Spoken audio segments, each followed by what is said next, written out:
Didik TV KPM. Tadi kita belajar tentang faktor, hari ini kita pergi kali ini kita pergi pada kesan. Baik. Apakah kesan urbanisasi ini? Adakah banyak kesan buruk atau baik? Tapi kita tengok dulu yang pertama adalah kesan positif.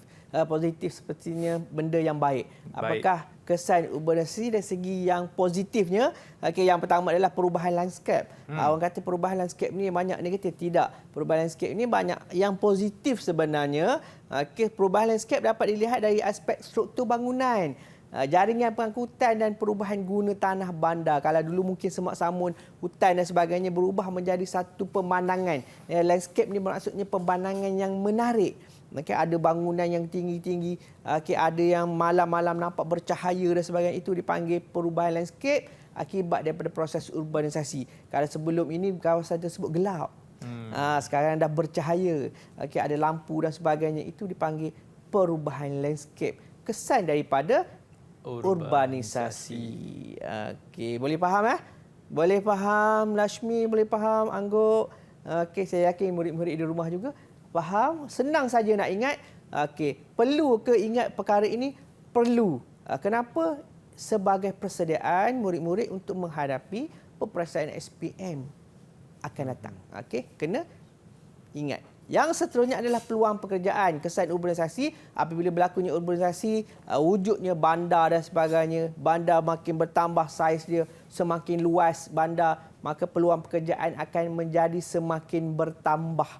Banyak orang dapat menikmati pekerjaan, seterusnya dapat menerima upah untuk pekerjaan dan meningkatkan taraf hidup. Mungkin sebelum ini tidak mampu memiliki kenderaan, sudah mampu untuk memiliki kenderaan kerana peluang pekerjaan yang ditawarkan kesan daripada urbanisasi. Peralihan dalam kegiatan ekonomi daripada sektor primer kepada sektor sekunder. Primer adalah contoh pertanian. Sekunder adalah proses untuk mengubah bahan produk pertanian menjadi produk yang boleh digunakan. Telah menyediakan peluang pekerjaan seperti dalam industri memproses makanan dan minuman, elektronik dan otomotif. Otomotif ini contohnya kenderaan, pembuatan kenderaan, jentera dan sebagainya lah. Itu adalah kesan positif. Kita pergi yang seterusnya, kesan positif. Nanti bukan hanya kedua, ada yang seterusnya kesan positif. Boleh tak bagi cadangan? Kesan positif apalah selain daripada perubahan landscape dengan peluang pekerjaan tadi? Nak dengar suara Azril. Azril. Silakan Azril. Apa lagi? Kesan positifnya perkembangan dia. infrastruktur. Yes, bagus. Terima kasih Azril. Murid-murid di rumah juga saya yakin dapat berikan kesan positif yang seterusnya, itu perkembangan infrastruktur. Kalau dahulunya kemudahan infrastruktur hanya berada di tahap minima. Ada-ada je. Sekarang dah makin bertambah. Peningkatan jumlah penduduk telah menggalakkan kerajaan untuk menyediakan kemudahan infrastruktur seperti pendidikan, kesihatan, bekalan elektrik dan air, pengangkutan serta telekomunikasi. Sekarang semua orang memerlukan jaringan telekomunikasi, penggunaan telefon bimbit dan sebagainya, telah mewujudkan hubungan antara satu tempat dengan tempat yang lain. Itu adalah kesan daripada urbanisasi. Yang seterusnya adalah taraf hidup meningkat. Kita hidup dalam selesa, kita mampu memiliki apa yang kita ada, kita inginkan. Dan taraf hidup meningkat, pendapatan yang tinggi di bandar dan kehidupan yang selesa meningkatkan taraf hidup penduduk. Penduduk boleh mendapatkan barangan, pendidikan dan kemudahan perubatan yang baik di bandar. Kita nak tanya pendapat. Abang kita punya student di studio kita, Akmal. Ya, saya. Nak tanya kan. Kalau ada beri pilihan lah, nak duduk di bandar ke nak duduk di luar bandar? Kalau sekarang, cikgu, saya akan memilih luar bandar, cikgu. Memilih luar bandar sekarang. Saya tak nak tanya sebab apa. Kita nak tanya kan, adik-adik, murid-murid studio, apa pilihan kan? Adakah sama macam Akmal ataupun ada pilihan dan pendapat lain? Silakan. Boleh, siapa? Saya nak sebut nama, kita boleh berkongsi-kongsi idea dengan murid-murid di rumah. Saya yakin murid-murid di rumah pun ada pendapat tersendiri. Sama ada kekal duduk di bandar ataupun nak berhijrah ke bandar ataupun kekal duduk di kampung. Boleh? Siapa? Kalau ada beri pilihan, tak nak tanya sebab, saya nak tanya di mana pilihan anda. Sama ada di pekan, kampung ataupun di bandar. Siapa nak jawab?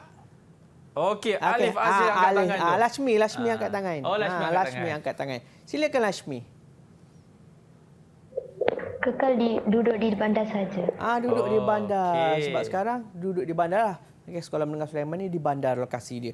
Okey, mungkin kerana tadi dia merasakan kesan positif duduk di bandar kerana di bandar adanya kemudahan infrastruktur yang baik, taraf hidup yang lebih tinggi, selesa. Okey, mungkin dekat bandar dia ada pemandangan yang menarik, lampu-lampu dan sebagainya itu adalah kesan positif kerana di bandar menawarkan perkara yang lebih menarik perhatian penduduk untuk kekal di situ. Itu adalah kesan positif. Kita pergi pada kesan yang negatif tidak dinafikan, satu perkara akan wujud.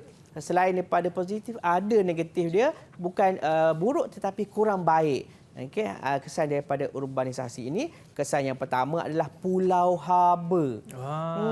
Pulau haba, duduk di bandar panas. Mungkin itulah faktor. Okey, Akmal tidak duduk di bandar kan. Duduk di luar bandar mungkin suhunya lebih nyaman. Lebih tenang. Okey, kerana di bandar pulau haba, kerana bangunan di bandar ini dia memerangkap haba. Kerana bangunan dibuat daripada batu bata dan simen. Simen ini memerangkap haba, mendam haba. Sebab itulah duduk di bandar suhu dia lebih tinggi. Okey. Kesan negatif yang kedua adalah pencemaran. Semestinya banyak pencemaran, terutama pencemaran udara. Apa pencemaran udara ni? Okey, murid-murid di rumah boleh cuba-cuba fikirkan apakah pencemaran udara semestinya oleh asap kenderaan. Okey, berbeza dengan kawasan luar bandar. Okey, kuranglah pencemaran kerana bilangan kenderaan yang sedikit berbanding kawasan yang mengalami proses urbanisasi iaitu bandar. Okey, yang ketiga adalah hujan asid. Okey, hujan asid. Hujan asid ni sebabkan faktor tadilah pencemaran. Okey, pencemaran yang berlakunya hujan asid. Tahu tak hujan asid ni apa, Kemal? Hujan asid ni cikgu, saya kalau diberi pilihan cikgu, saya nak jawab. Tapi kita bagilah mereka cikgu Okey, jawab. bagilah mereka jawab. Okey, selalu bagi peluang dekat murid-murid di studio, kita gunakan peluang yang ada. Siapa nak jawab? Hujan asid ni apa? Siapa nak jawab? Jangan berebut. Tapi nampak semua berebut untuk senyum. Okey. Jangan berebut untuk senyum, berebut untuk angkat tangan supaya kita boleh berkongsi. Okey, apakah yang dikatakan dengan hujan asid? Apa kaitan dengan urbanisasi ini? Okey. Boleh? Nak suruh cikgu jawab? Cikgu, mereka minta cikgu yang Nak jawab kan? suruh saya jawab. Okey, bolehlah. Mungkin malu-malu tak apa sebab cikgu sentiasa akan cuba memberi yang terbaik. Hujan asid adalah hujan yang turun mengandungi asid lemah. Okey, kerana berlakunya pencemaran. Faktor kesan negatif yang sebelum tadi adalah pencemaran. Oleh asap kenderaan, asap kilang dan sebagainya. Asap kenderaan tadi ataupun asap kilang tadi akan bercampur dengan air hujan di udara, maka turunlah hujan asid. Asid lemah. Bukan asid yang pure tu. Asid pure rasa tak hiduplah kita di dunia ni. Okey, hujan asid ni asid yang lemah, dia boleh memberi kesan kepada tanaman, cat bangunan ataupun cat kenderaan. Kalau kan murid-murid di rumah perasan, mungkin ada ayah memiliki kenderaan tapi cat pada kenderaan itu macam dah pudar atau mungkin dah luntur-luntur. Itu adalah salah satu kesan daripada hujan asid. Okey, yang seterusnya adalah banjir kilat. Okey, banjir kilat banyak memberi kesan kepada penduduk bandar. Okey, kerana kawasan bandar ni mungkin mengalami perkara-perkara seperti longkang tersumbat, mungkin mengalami perkara-perkara air tidak boleh keluar ke kawasan yang ke sungai dan sebagainya. Ini adalah kesan negatif urbanisasi iaitu banjir kilat. Okey. Maka tidak hairanlah banyak kawasan-kawasan bandar berisiko untuk mengalami kejadian banjir apabila wujudnya hujan ataupun taburan hujan yang tinggi pada satu-satu masa. Okey, kita teruskan. Kesan negatif yang seterusnya adalah masalah setinggan. Kerana sebab di bandar, kawasan rumah ataupun kemampuan untuk memiliki rumah agak terhad disebabkan harga yang tinggi. Okey, harga yang tinggi menyebabkan penduduk tadi dia berhijrah ke bandar untuk mendapatkan pekerjaan. Apabila bekerja di situ, dia perlu tinggal di situ. Kemampuan untuk memiliki rumah agak terhad kerana mungkin upah yang diterima tidak sepadan dengan harga rumah yang harus dimiliki. Maka pilihannya adalah membina rumah-rumah setinggan di kawasan-kawasan tertentu untuk dijadikan kawasan pertempatan mereka. Itu adalah kesan negatif daripada masalah setinggan. Kena 5 perkara ini kena ingat pulau haba. Wajib ke cikgu? Dengar murid-murid tanya di rumah, wajib ke cikgu kesan ni? Kena tahu bezakan. Mana kesan positif, mana kesan negatif. Takut nanti ditanya kesan negatif. Kita tak boleh nak bezakan mana satu yang negatif, mana satu yang positif. Kena kekal ingat, yang negatif ada 5 ini: pulau haba, pencemaran, hujan asid, banjir kilat, masalah setinggan. Kita tengok adakah ada kesan lain? Ada kesan lain, kesesakan lalu lintas. Kesesakan lalu lintas. Pernah tak jam ataupun kesesakan trafik di bandar? Pernah kan? Saya rasa setiap masa lah, Setiap masa berlaku. Pernah tak berlaku kesesakan lalu lintas di luar bandar, di kampung? Mungkin apabila tibanya musim perayaan, cikgu. Okey, mungkin tibanya musim perayaan kerana penduduk yang tinggal di bandar berbalik ke kampung. Betul. Okey, untuk meraihkan suatu musim perayaan, akan kesesakan lalu lintas berlaku, tapi tidak berlaku setiap hari. Betul. Kesesakan lalu lintas berlaku di bandar hampir setiap masa. Okey, disebabkan oleh jumlah penduduk yang ramai tadi. Okey. Kita tengok contoh soalan. Kita nak tengok contoh soalan lah. Kita dah faham tadi ada kesan dia negatif, ada kesan positif. Yang ni dia tanya apakah kesan positif? Kalau dia tanya kesan saja, kesemua pilihan jawapan ni boleh diterima.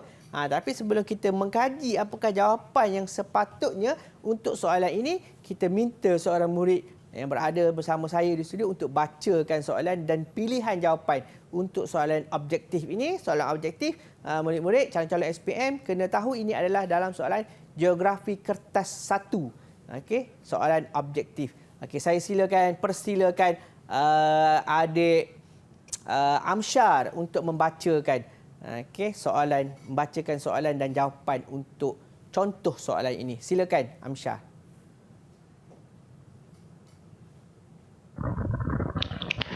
Apakah kesan positif akibat proses pembandaran di Kuala Lumpur?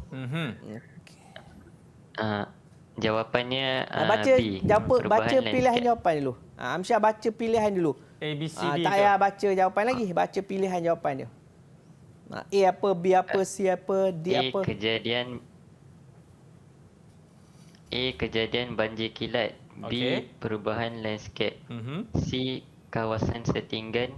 D. Perluasan kawasan bandar. Okey, apa jawapan Amsyar untuk soalan ini? Jawapannya B. Perubahan landscape. Okey, kita tengok adakah betul. Okey, jawapan untuk Amsyar. Okey, yang telah Amsyar berikan tadi. Ditanya kesan positif. Okey, kesan positif. Okey, kesemua jawapan A, B, C dan D ini adalah soalan betul berkaitan dengan kesan. Okey, so dia tanya, jadi ditanya, dia nak yang positif. Okey, A negatif. Okey. B adalah positif, C negatif, D negatif. So jawapan dia adalah B, di mana kesan positif. Okey, ditanyakan. Okey, contoh soalan kedua, apakah kesan proses urbanisasi kepada alam sekitar fizikal di Malaysia? Ini kesan kepada alam sekitar. Okey, dia tanya kesan proses urbanisasi. Kita tengok migrasi meningkat, kesesakan lalu lintas, berlakunya pencemaran, peningkatan masalah setinggan. Dia tanya kepada alam sekitar. Okay? Migrasi meningkat kepada manusia, kesesakan lalu lintas kepada manusia, peningkatan masalah setinggan kepada manusia. So, jawapan dia C, berlakunya pencemaran. Ini adalah kesan kepada alam sekitar. Kena faham bahawa setiap soalan dia ada perangkap. Perangkap dia adalah kepada alam sekitar. Jika murid-murid calon-calon SPM tidak berhati-hati dalam memilih jawapan, mungkin tersalah pilih, maka tidaklah memilih C. C jawapan dia adalah berlakunya pencemaran.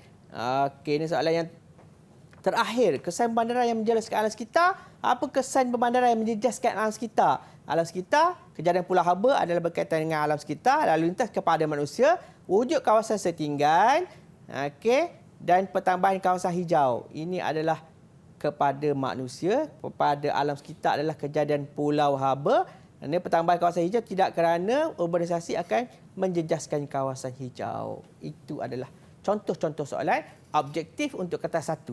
Iyalah. Didik TV KPM